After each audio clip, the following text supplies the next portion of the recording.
Bonjour tout le monde, c'est Salomé de chez Blam et aujourd'hui je vais vous expliquer comment on joue à Splitto. C'est parti! Sur Splitto, nous allons retrouver Luc Rémond ainsi que Romaric Gallonnier en tant que co-auteurs.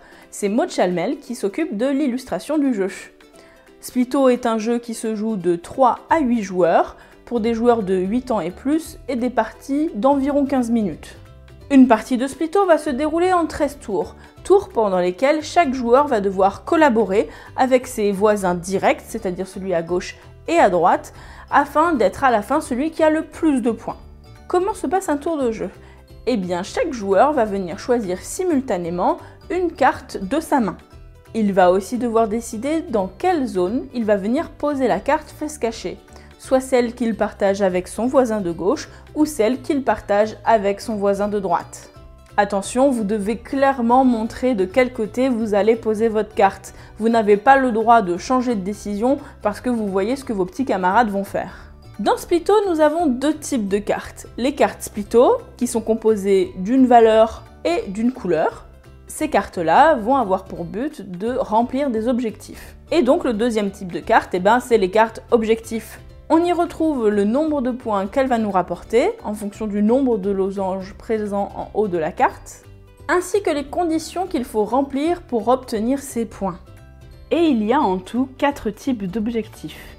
Les objectifs de majorité, où la zone doit contenir strictement plus de cartes Splitto avec la couleur ou la valeur demandée que chaque autre zone.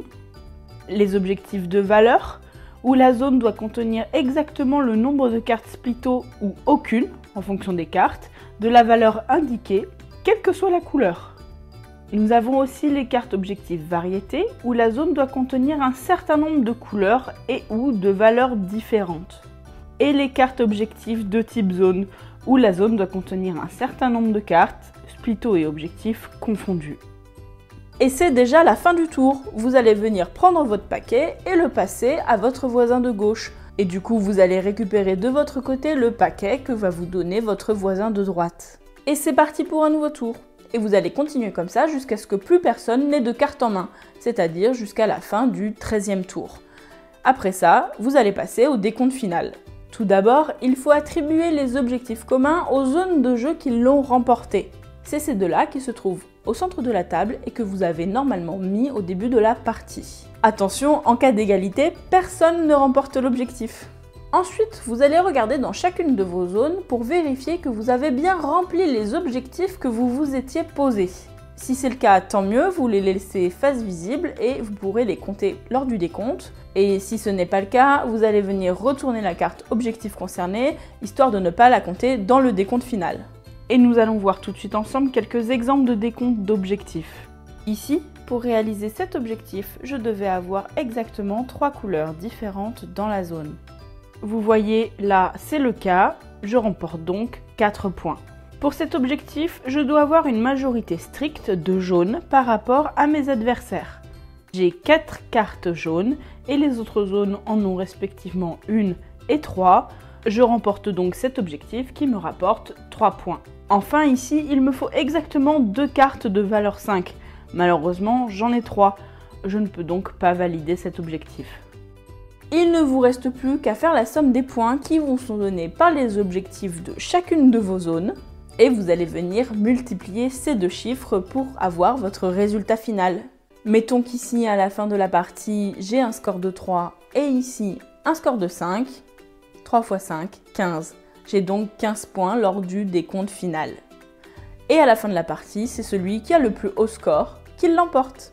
Dans ce jeu, je vous conseille fortement d'essayer d'influencer vos partenaires. Car même si vous êtes obligé de collaborer, à la fin, il n'y aura qu'un seul grand champion. N'hésitez donc pas à les inciter à mettre des cartes sur les objectifs qui vous arrangent. Par contre, à l'inverse, il n'est pas autorisé d'évoquer les cartes que vous avez en main de façon directe. Vous n'allez donc pas pouvoir vous mettre complètement d'accord avec vos voisins en disant « un tel fait cet objectif et moi je m'occupe plutôt de cet objectif-là ».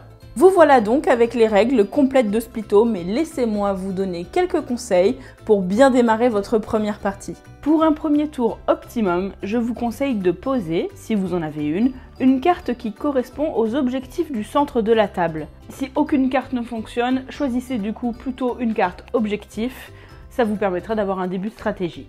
Enfin, lors de vos prochaines parties, lorsque vous accueillerez de nouveaux joueurs, pour que leur expérience soit la plus complète possible, n'hésitez pas à les insérer entre des joueurs plus expérimentés qui auraient déjà joué à Splitto. Ça sera beaucoup plus facile pour eux. Voilà, c'est tout pour moi. Vous avez toutes les clés en main pour bien jouer à Splitto. Si vous ne connaissez pas la mise en place du jeu, je vous laisse aller voir la vidéo dans la description. Et sinon, je vous dis à bientôt dans de prochaines vidéos.